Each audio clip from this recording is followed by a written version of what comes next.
दो जो दफ्तर हैं, चाहे वो प्राइवेट ऑफिसेस हों या सरकारी दफ्तर हों, सभी जगहों पर 50% ही कार्य क्षमता होगी।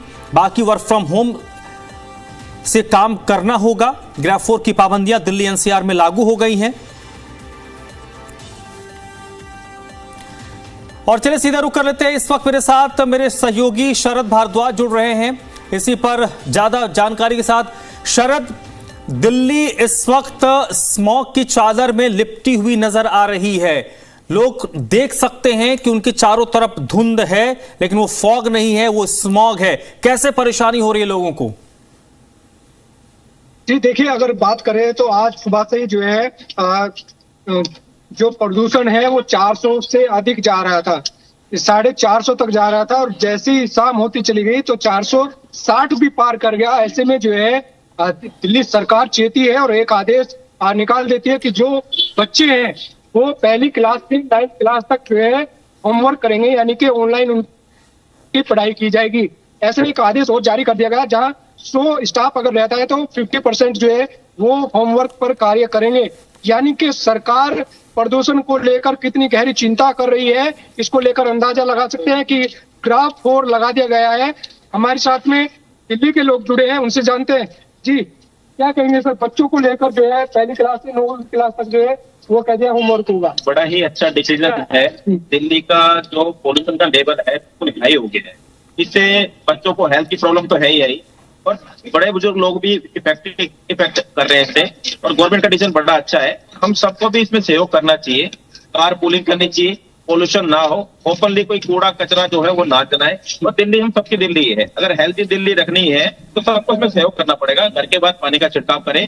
बच्चों के लिए गवर्नमेंट का डिसीजन बड़ा ही अच्छा लिया है कि हाइब्रिड पे चलेंगे, बच्चे घर से अपना ऑनलाइन क्लासेस करेंगे। और ये भी बड़ा अच्छा गवर्नमेंट का डिसीजन है कि छोटे लेवल के जो भी बंदे हैं उनको गीजर गुजर जो भी अवेलेबल कर रहे हैं, इलेक्ट्रॉनिक आइटम दे रहे हैं धीरे धीरे। और हम सबका सहयोग है दिल्ली को हरा भरा रखना और पोल्यूशन मुक्त रखना। हम सब दिल्ली वाला स्कूल जाते थे मास्क लगाना पड़ रहा था, गाड़ी के अंदर बैठे तब भी मास्क लगा रहे थे। मैं बता तो रहा हूँ कि बच्चे तो सबसे ज्यादा इफेक्ट हो रहे हैं, सबसे ज्यादा हमारे सीनियर सिटीजन जो है डायरेक्ट इफेक्टिव हो रहे हैं इसमें। तो इनके लिए बड़ा अच्छा है कि अभी घर से ही कर लेंगे तो अपने घर के अंदर रहेंगे तो गाड़ी भी कम यूज होगी, बसें भी कम चलेगी और बच्चों की जो है सेहत भी ठीक रहेगी। आप क्या कहना चाहते हैं सर प्रदूषण को लेकर? जिस तरीके देखो अभी जो है प्रदूषण है, ये कहना चाह रहा हूँ जो विकास जी ने बोला है वो चीजें होनी चाहिए बिल्कुल। और जैसे मान लो कि आग जलाते वो ना जलाए, और जो गवर्नमेंट ने डिसीजन लिया है स्कूल में ना जाए बच्चों वो भी ठीक है। आप क्या कहना चाहते हैं? बेटा आप तो कॉलेज जाती हैं तो इधर आई, क्या देखते हैं सुबह के वक्त में कैसा कोर्स? हम सुबह जाते हैं तो बहुत ज्यादा फॉग हुआ रहता है, उसमें मोस्टली टाइम तो मतलब 90% मुझे लगता है पॉल्यूशन ही है। तो जितने भी लोग सुबह जाते हैं वो मोस्टली तो मास्क लगा के जाते हैं, क्योंकि जैसे अस्थमा वाले लोग हैं, ये सारे जो लोग हैं उन लोगों के लिए मतलब बहुत ज्यादा प्रॉब्लमेटिक हो जाता है। जैसे ब्रीदिंग करने में हमारे लंग्स में बहुत ज्यादा लोग अगर बाहर जा भी रहे तो मास्क लगा के जाए, पूरे प्रिकॉशंस वगैरह लें। तो और बाकी जो ये वर्क फ्रॉम जो आदेश जारी किया सरकार ने कि होमवर्क होगा, जो ये बहुत अच्छा चीज है, बहुत अच्छी चीज करी है अभी गवर्नमेंट ने कि वर्क फ्रॉम होम है, क्योंकि बाकी बाहर भी लोग जो जा रहे हैं उनको भी बहुत इम्पैक्ट करेगी ये चीजें, पॉल्यूशन वगैरह जो है ये सारी चीजें। तो वर्क फ्रॉम वाली होम चीज तो बहुत अच्छी बाहर निकलते हैं करने के लिए, तो क्या परेशानी होती है आपको प्रदूषण के लिए? मतलब सांस लेने में दिक्कत आती है, वैसे रनिंग करते हैं, कोई पोल्यूशन की वजह से वही लंग्स इफेक्ट हो ही रहे हैं। पोल्यूशन ही बहुत हो गया है, वहाँ कैसे 460 से ऊपर चला गया क्यों है हमारा, तो उसको करने के लिए थोड़ा ठीक। तो अभी आसमान में क्या देख रहे हैं चारों तरफ? तो पोल्यूशन ही है, पोल्यूशन है, पार्क के अंदर भी पोल्यूशन है। जी क्या कहना चाहते हैं सर, क्योंकि जिस तरह से बच्चों को बड़ा देखा गया सरकार के सेंट्रल गवर्नमेंट के बड़े अच्छे डिसीजन है। पहले इन्होंने ऑफिस का टाइमिंग भी चेंज करना है। अब पोल्यूशन के लिए जितना इफेक्ट है कूड़ा कचरा जो है रोड से उठाया जा रहा है, कंस्ट्रक्शन में भी बैन लगा दिया गया है, तो ये सबके लिए अच्छा है। जी देखिए बिल्कुल जो है जिस तरीके से सरकार बिल्कुल जनता के फेवर में होकर से ये निर्णय ले रही है, लेकिन अब जनता को भी जो है कहीं ना कहीं सरकार का साथ देना होगा। सरकार तो सख्त है ही। चलिए बिल्कुल शरद, बहुत बहुत शुक्रिया आपका। पब्लिक इस बात की सराहना कर रही है, विशेष तौर पर जो अभिभावक हैं वो इस बात का वेलकम कर रहे हैं कि इस स्थिति में बच्चों को स्कूल ना जाना पड़े, ये सुनिश्चित करना बेहद जरूरी था, क्योंकि बच्चे इस पोल्यूशन में स्कूल जाएंगे। और सबसे बड़ी बात कि अगर 9th तक के बच्चे स्कूल नहीं जाएंगे तो उससे जो बड़ी संख्या में, हजारों की संख्या में बसेस रोड पर आती हैं, जो एक बड़ा कारण बनती है प्रदूषण का, वहां पर भी थोड़ा सा इफेक्ट पड़ेगा, क्योंकि वो जब सड़क पर आती हैं तो उससे पोल्यूशन बसेस के सड़क पर आने से जो ट्रैफिक होता है उससे पॉल्यूशन जनरेट होता है। तो कई सारे जो कारक हैं उसमें सुधार होगा। ग्रेफ 4 की पाबंदियां लागू कर दी गई हैं। सभी दफ्तरों को यह सुनिश्चित करने को कहा गया, चाहे वह प्राइवेट हो या सरकारी हो, 50% वर्क फ्रॉम होम होगा, 50% ही मैन पावर ऑफिसेज में काम करेंगे। तो दिल्ली एनसीआर की बात करें तो इस वक्त जो पोल्यूशन का स्तर है, ग्रेफ 4 की पाबंदियां लागू हो गई हैं। और अनिल गुप्ता जी इस वक्त मेरे साथ जुड़ चुके हैं, प्रवक्ता हैं ये भारतीय जनता पार्टी के राहुल आर्यन है, आम आदमी पार्टी के प्रवक्ता है मुन्ना खान जी हैं, कांग्रेस पार्टी के प्रवक्ता है। सबसे पहले अनिल गुप्ता जी, अभी तो सर्दियों ने ठीक से दस्तक भी नहीं दिया सर, और ये स्थिति बन गई है कि ग्रेफ 4 को इंपोज करना पड़ गया। जी नमस्कार, आपको सभी दर्शकों को नमस्कार।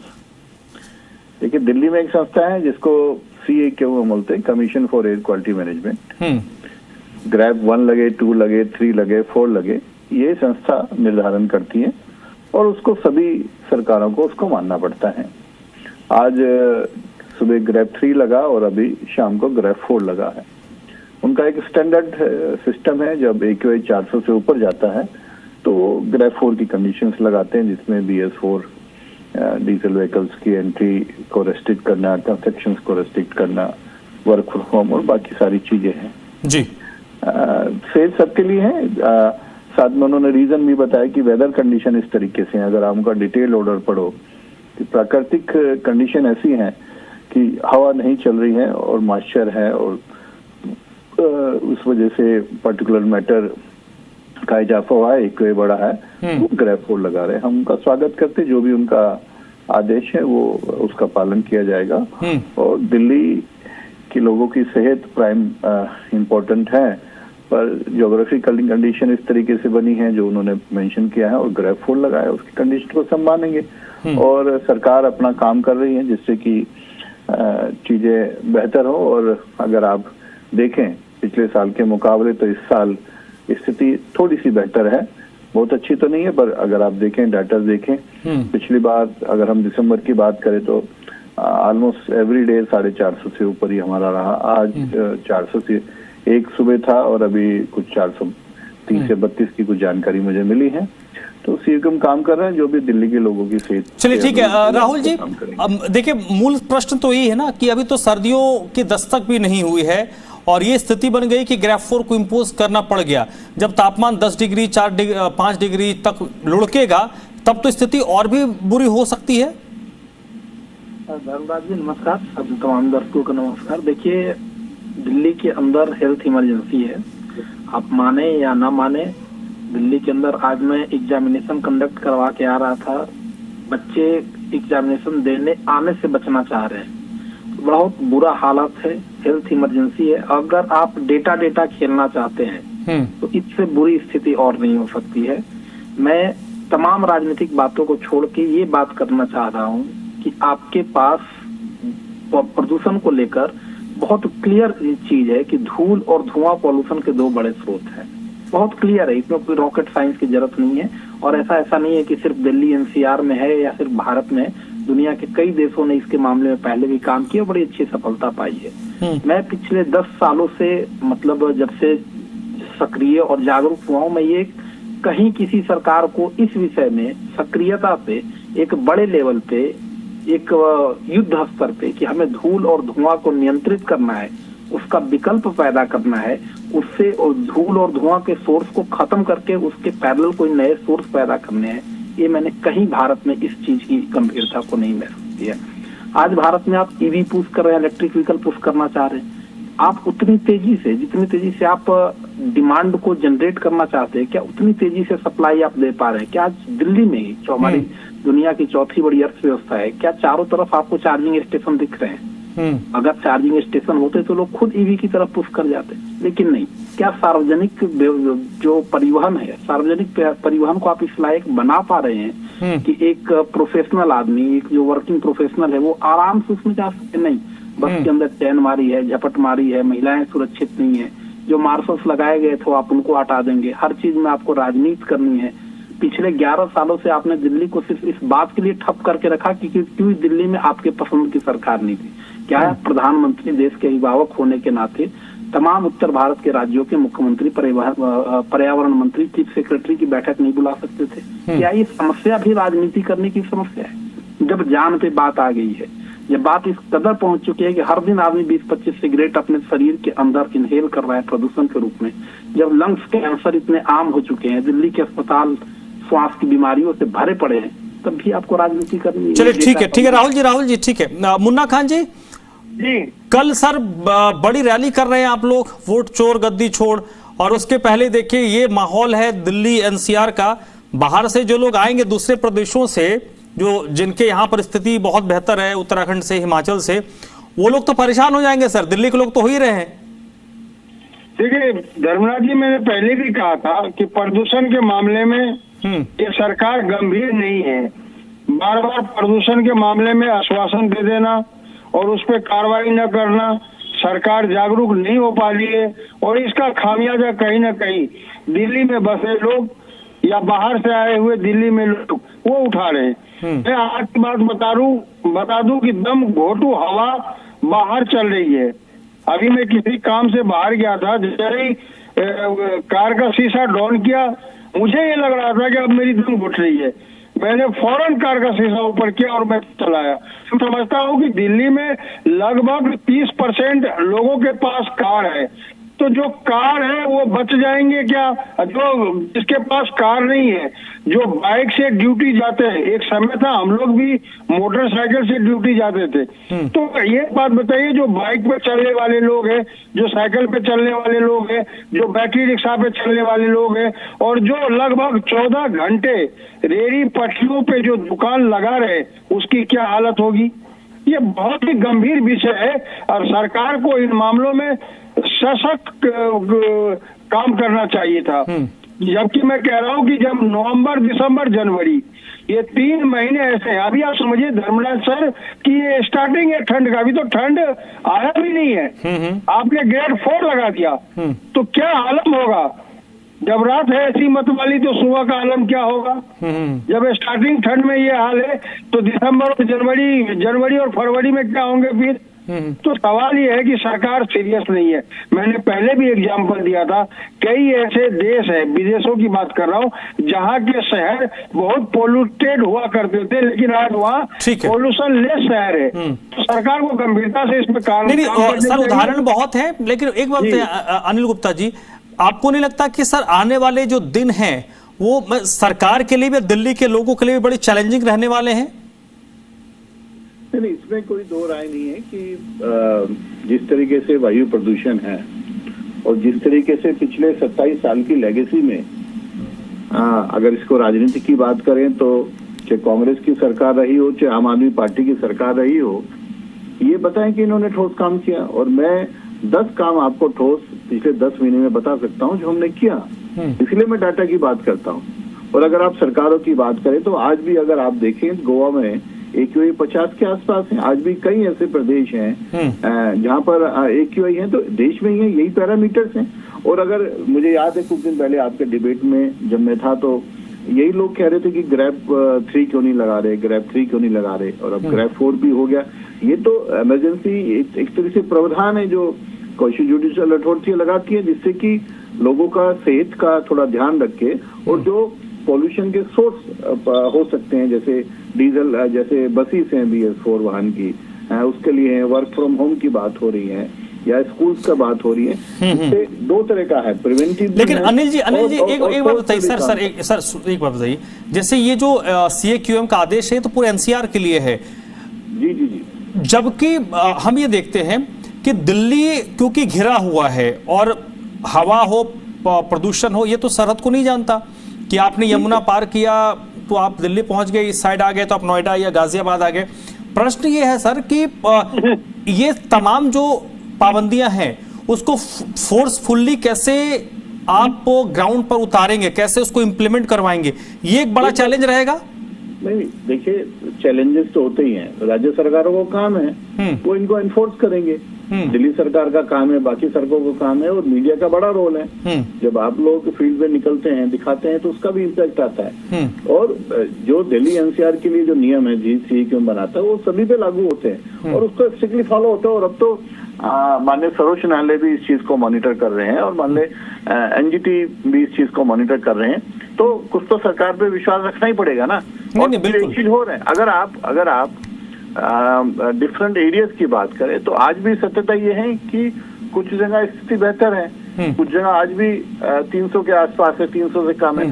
पर जब इसकी कैलकुलेशन में वो एवरेज लेते हैं, एवरेज AQI या 400 को क्रॉस करा तो ग्राफ फॉर लगाया, तो स्थिति आजकल 5-5, 10-10 किलोमीटर पे भी चेंज हो जाती है। जिस तरीके से डस्ट मिटिगेशन पे काम हो रहा है, आप अगर देखेंगे लोधी रोड की स्थिति देखेंगे तो थोड़ी सी बेहतर है। मैं कभी ये नहीं कह रहा कि स्थिति बहुत अच्छी है, मैं ये कह रहा हूँ कि कंपेरेटिवली अगर हम बात करें, अगर आप दिसंबर का रिकॉर्ड निकाल लें पिछले साल का, तो क्या 450 से ऊपर हमारा AQI था ना जी 2024 के अंदर है। तो आज भी स्थिति इतनी बेहतर नहीं है, पर सरकार प्रयास कर रही है, सारी एजेंसीज कर रही है। और अब तो नहीं राहुल, ठीक है, मैं समझ गया अनिल जी।